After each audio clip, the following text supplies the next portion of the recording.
Hi everyone, welcome. It's so lovely to have you watching along to our first evening event of the week. I'm Hannah, I'm a third year English literature student. Hi everyone, my name's Katie and I'm a second year nutrition and food science student. As Hannah said, today's our first live stream event of our events weeks, which are based around the theme of Imagine. This week we're focusing on the idea of justice. Yesterday our speaker Chippo spoke in a short video about what if we lived in a world without racial inequality. That was posted over on our Instagram at Imagine Reading University or on YouTube under Ruku. So do go and check that out if you missed it. Yeah, so tonight we're going to be hearing from Chippo on Imagine if everyone was treated equally. But first we have Emmanuel, who's going to tell us a little bit about his experience with Christianity. Hi Emmanuel, could you just tell us a little bit about who you are and what you study? Yeah, my name is Emmanuel and I'm a second year student studying geography. Amazing, over to you Emmanuel. All right, I guess, yeah, it's my time to shine. My testimony. So I've been told I only have like 2 to 5 minutes. I'm not really sure where to begin, but I'll try and keep it snappy. For those who know me, I guess, in Reading, I do kind of call myself Emmanuel, but I'm actually commonly known by 2 names. So my family call me Marcus, or even that's too long for them. They actually call me Marco. So it's kind of weird, I guess, if you do have 2 names, because it's like, well, if I'm among friends who call me Emmanuel and someone says Marco, I'm like, are they talking to me? But then if I'm among people who call me Marco and someone says Emmanuel, I'm like, it's a bit confusing. So I guess that idea of kind of having 2 identities is kind of, I guess, a big part of kind of what I'm going to talk about, even in this kind of short part of my testimony.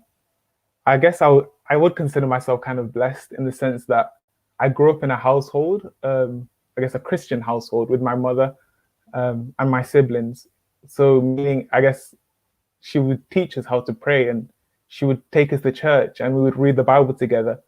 And I guess that's kind of how I formed my idea of Christianity, or that was kind of my identity, I guess, in terms of who I was as a person. And kind of growing up in the church and kind of getting really stuck in and getting involved, I guess I kind of built this persona, or I guess this perfect persona of Christians are people who do good things and Christians aren't people who do bad things. Christians don't fail in certain areas where others may fail.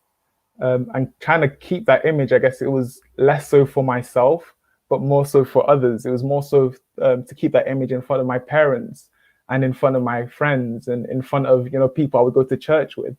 But quickly I realized that actually that I didn't actually match up to that. I didn't actually stand up to that identity which I identified myself as. And I realized that, you know what, I call myself a Christian. I'm supposed to be doing all these good things, but in this area I fail, and in this area I'm weak, and in this area I thought I didn't match up. I realized that actually I wasn't perfect and I didn't match up to that perfect persona. And so in that sense as well, I felt like I had 2 identities. But then I realized, probably a lot longer than probably should have taken me, but I guess with God's help, I came to an understanding that actually Christianity wasn't about perfect people. It wasn't about God saying to us that, you know what, you're good enough, so come join this Christian club. But rather it was about a perfect God who says, I am good, I'm kind, I'm merciful, so come to me. And once I kind of began to understand that, my perspective of Christianity changed. Because originally my foundation, or the foundation of my identity, or the foundation of my Christian faith was in the sense of a perfect persona which I could never match up to, no matter how hard I tried. But the actual fact was that my foundation, or the foundation of my faith, was meant to be in a God who descended from heaven, who clothed himself with humanity, who lived the perfect life which I could never live, and who died the death that I deserved because of my sins, and who on the 3rd day rose again, witnessed by so many people, conquering sin and death. It was in Jesus, it was in God with us, that I was supposed to have my identity in. And yeah, so that's just a little bit of my testimony. I guess I hand over back to Katie and Hannah. Thanks so much for that, Emmanuel. If you felt particularly moved or encouraged, we'd love you to come along to our other live streams throughout the week, or get in touch through either of the Roku Facebook page or the Instagram. And we're also hosting socials throughout the week, which we'll let you know a bit more about later, where you can meet others and ask any questions that you might have. Yep, so we're now going to introduce Chippo, who's going to talk to us in a minute on the theme of equality. Hi, Chippo. Firstly, could you tell us a little bit about where you're from? Yes, so I was born and raised in Zambia, in Southern Africa. So I moved to the UK when I was 15, and I've lived in different places. Went to uni in Bristol. My parents live in Kent. And I currently live in Bournemouth with my wife and 2 sons. Great. And what do you do during the day? So I work as an editor for a sort of small media / tech business here in Bournemouth. So I've been there for 6 years. I do loads of reading and writing during the course of the day. Great, thank you. Cool. So before we hand over to Chippo, if you have any questions throughout the talk, please do use the Slido with the code IMAGINEUOR, or use the comments, and Chippo will do his best to answer the questions at the end. And so now I'll hand over to you. Super. Thanks so much, Katie and Hannah, and hello to everyone out there. This was a bit weird, but I'll get used to it, I'm sure, as we go along. So tonight we're thinking about justice, kicking off this week of conversations about justice. And we've got this question: imagine if everyone was treated equally. Now, given the events of the last year, that question feels a bit naive, a bit far-fetched. When George Floyd was murdered by a white police officer in Minneapolis, Minnesota last May, I honestly found the whole experience and the commentary around the event quite triggering. I think it was just a reminder of my own lesser experiences of racial injustice, but also the fact that Black bodies, especially it seems those of Black men, can so easily be dispensed of, and for the much needed justice that ought to follow be either delayed or denied. Now, it's not just America that has real issues of race and racism. We too in Britain have our own issues, although not precisely the same. Now, problems of race and racism are sadly woven into the fabric of our societies. And in our country, conversations on this subject tend to take place largely within ethnic minority families and communities. So the widespread shock and anger and sadness in response to George Floyd's murder was, I believe, a watershed moment. The conversations it sparked in public and in private were like nothing I'd seen before. Now, amidst the social media frenzy and the protests, one thing that really struck me was the simple but hugely significant assumption about human life that lay at the root of people's sadness and anger. It was epitomized by the phrase Black Lives Matter. Black Lives Matter imagines a world where everyone is treated equally, regardless of their skin color or ethnicity. At its core is the assumption that human beings have worth and dignity, and that lives ought to be respected and protected. I think that's one reason why George Floyd's murder at the hands of a police officer, a public servant, somebody whose job it is to protect life, was jarring. But tonight, I want to suggest that despite operating within a largely secular society, a lot of the anger and outrage we saw last summer was actually rooted in Christian ethos and tradition. I believe that it's only when we fully understand the Christian concept of what it means to be human that we can then begin to understand how and why we value life the way we do, how and why we fight for justice the way we do, and how and why we can look to the future with hope. Now, many in our largely secular society will say Black Lives Matter because they just do. It's self-evident. Of course, one person's life isn't more valuable than another's. They might even point to the UN Declaration of Human Rights, that says so. But despite society's secularity with its central belief that there's no God, we are a society that's been built on Judeo-Christian traditions over many centuries. And because of that, we've internalized some deeply Christian ideas and principles, which we've come to assume are simply self-evident and are part of what it means to be British, enlightened, and progressive. But here's a question. Can these deeply embedded values be sustained without the roots from which they come? Can these deeply embedded values be sustained without the Christian roots from which they come? The biblical narrative starts in the book of Genesis, and there in chapter 1, verse 27, God creates mankind, male and female. And he says, and the Bible says, so God created mankind in his own image. In the image of God, he created them. Male and female, he created them. The narrative states that in creating us, God bestowed upon us value and worth from himself, even before we've done anything to deserve it. And so what we see right from the start is that humans have dignity that can never be taken away because God has placed his imprint on us, a bit like a painting that carries its artist's signature. But what does that mean, and why does it even matter?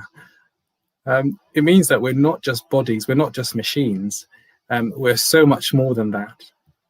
And it also means that we can say with full confidence that Black lives do indeed matter. The second thing I want to sort of think about is, 2 chapters down from Genesis 1, in Genesis 3, where humanity rebels against God. So we turn our backs towards him, and that leads to all kinds of disunity and disharmony between us and God, but also amongst ourselves. Things are out of kilter, and so racism, sort of a dehumanization of each other, becomes just one consequence of that. And we desperately need to be reconnected to God and to each other. And this calls for some really uncomfortable truths. So despite our incredible abilities for love and kindness and creativity, our hearts are the problem. We're tainted, we're glorious ruins, a bit like the Colosseum. That's why, from a Christian standpoint, it's not surprising that in 2020 and in 2021, racism is still a thing. John Gray, who's a philosopher, says, the belief that humans are gradually improving is the central article of faith of modern humanism. When wrenched from monotheistic religion, however, it is not so much false as meaningless. Now, to be fair, we have made huge progress over the years. This is not to say that secular humanism as a worldview is unethical or its followers do not care about others. That's not what I'm saying. My wife, Emily, is white. And if we lived in the US 55 years ago, our marriage would have been illegal.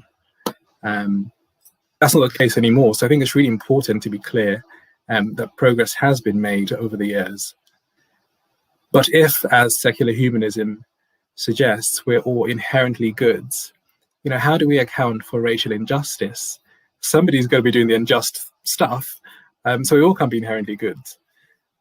And if we're all fundamentally flawed, are we then capable of treating others equally all the time? One of the writers of large sections of the Bible is a guy named Paul, and he captured this tension really honestly. It's actually one of my favorite bits of the Bible because it resonates so much with me. He writes in Romans, "For I have the desire to do what is good, but I cannot carry it out. For I do not do the good I want to do, but the evil I do not want to do, this I keep on doing." I'll just read that again. "For I have the desire to do what is good, but I cannot carry it out. For I do not do the good I want to do, but the evil I do not want to do, this I keep on doing. And so in the whole race conversation, if we're honest, we would have observed inconsistencies in our own hearts. And in our search for justice, we may have wanted violence to reign upon perpetrators who also happen to be made in God's image. And so here's what Jesus does as part of the biblical narrative. If you're guilty of racism, explicitly or implicitly, he forgives you. If you've been wronged by others, if you're a victim of racism, he comforts you. He's our final appeal for justice. And the good news of the Bible is that God, in the person of Jesus, comes into our world willingly to die, so that the just and fair punishment for our sin, whoever we are, is taken onto him. And so justice is served, but hope for humanity is restored. Hope for humanity is secured. And the commitment to justice for the oppressed is not lost, but is actually empowered. So back to our question, imagine if everyone was treated equally. At the cross of Jesus, we are. And that's amazing news. And more than that, the cross secures and guarantees a future free from inequality and racial oppression. And so I just encourage you, if you're new to this stuff, to look into this and investigate and, grab a Christian friend and, read the Bible together. Because this stuff is of, utmost importance, I believe. And so in the final book of the Bible, it speaks of a new heaven and a new earth, so perfect, untainted, free of racism. And the writer John says, he, Jesus, will wipe every tear from their eyes. So there'll be no more death or mourning or crying or pain, for the old order of things will have passed away. And, God knows I've shed tears over racial injustice. I'm sure many of us have. But this promise of no more tears, no more crying, no more racism is what gives us hope and fuel for today as we seek to treat people equally and fight injustice wherever we find it. I'm going to end there, but I've got a small reflection I'd like to read. So you could call it spoken word, but I think that'll be overstating it. It's not that good. I wrote this in 2016 after a particularly bad week of terrorist attacks around the world. And I wrote it to just sort of help me process, thoughts. But I think it resonates with what we're discussing here tonight. So I called it We Need a Hero. So it goes, broken and traumatized, that's us. We're rich and advanced and at the height of our powers, yet one look within collapses these mighty towers. In truth, we're poor, uncivilized and desperately weak. We feel fear and anger so strong that we can hardly speak. The ones we call evil have struck again, in Nairobi and Dhaka, in Baghdad and Baton Rouge. In quiet streets and crowded markets, they have taken lives, paid bribes and told lies. They have chosen brutality where love must rise. Watch now how they mock our cries. Oh, who will save us from this mindless pain? Who will bring refreshment like a summer day's rain? We need a hero fast. We need a hero now. Someone to bring us hope. Someone to change hearts and give us scope. Look, there he is, our hero. He's outside the city wall. He's been despised and rejected, told he's unfit for the modern day. Scorned and mocked, no room for him except in the nativity play. But this hero is love, and because he loves, he waits. And because he loves, he was battered. And because he loves, he scorns injustice. Because he loves, he overflows with grace. Because he loves, he became a man able to connect with us in our mess.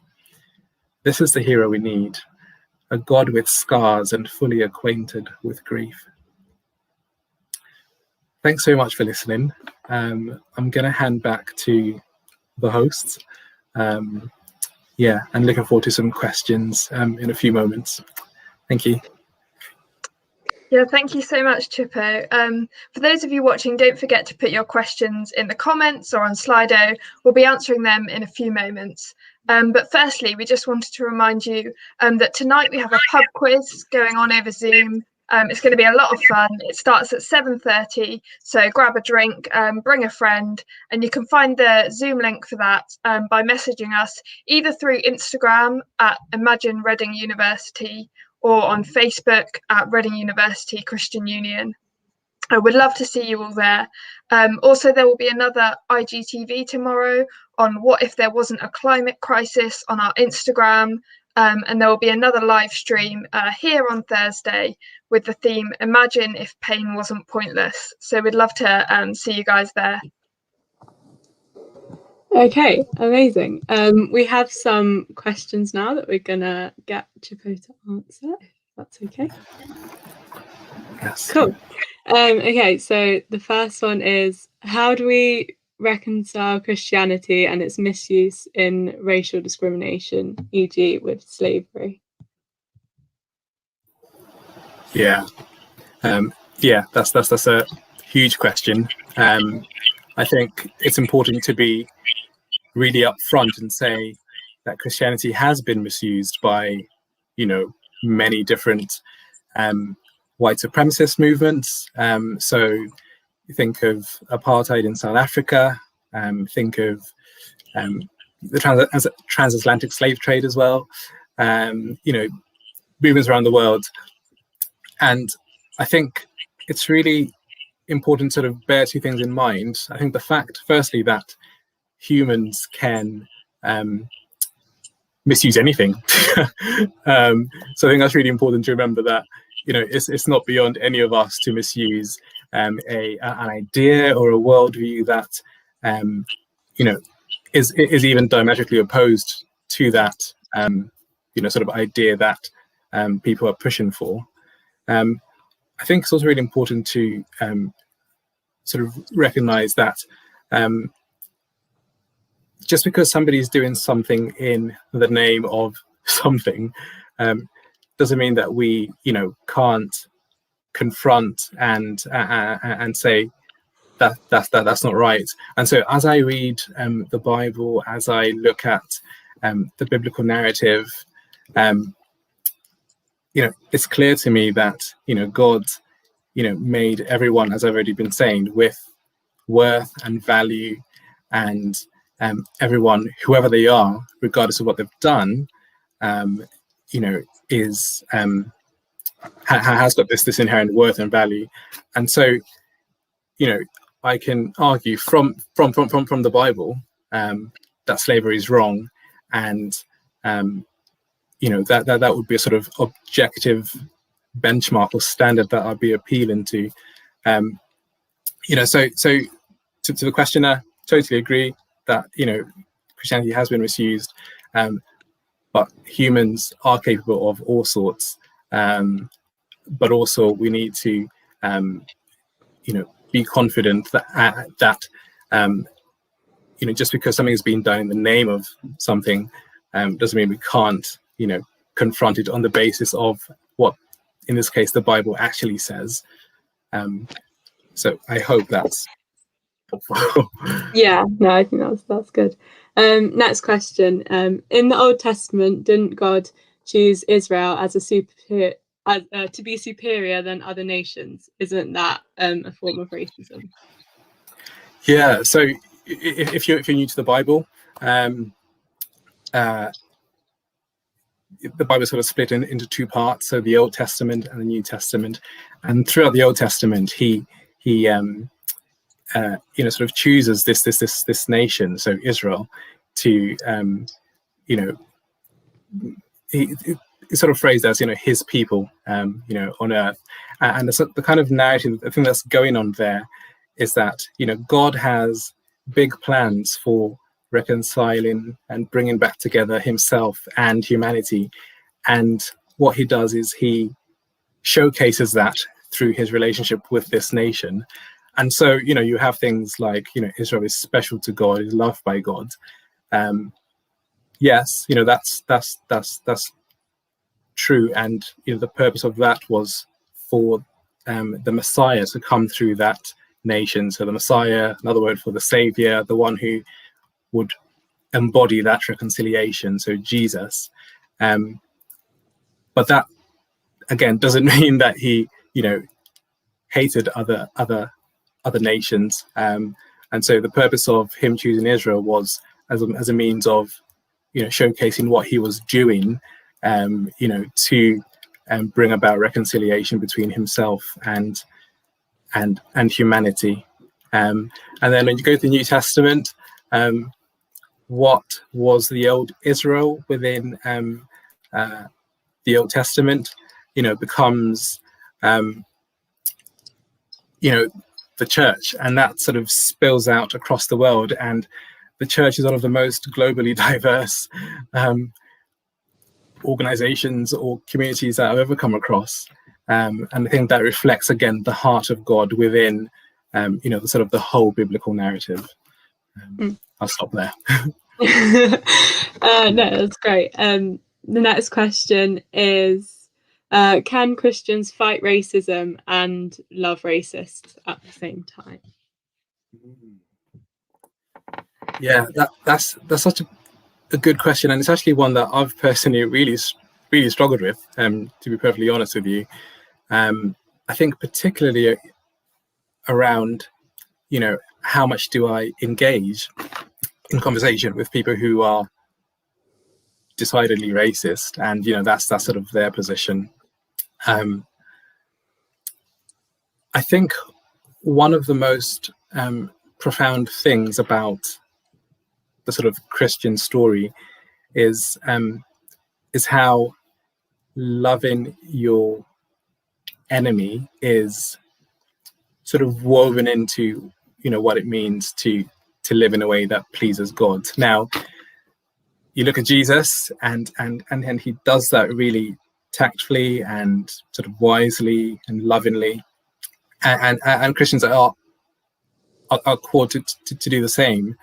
And it's sort of that kind of ethos kind of throws our expectations completely upside down. So we expect that you would hate people who hate you, and that sort of makes sense, on a sort of human level. But what Jesus is coming to do is sort of turn things upside down, and you see that in that sort of command to love your enemies, but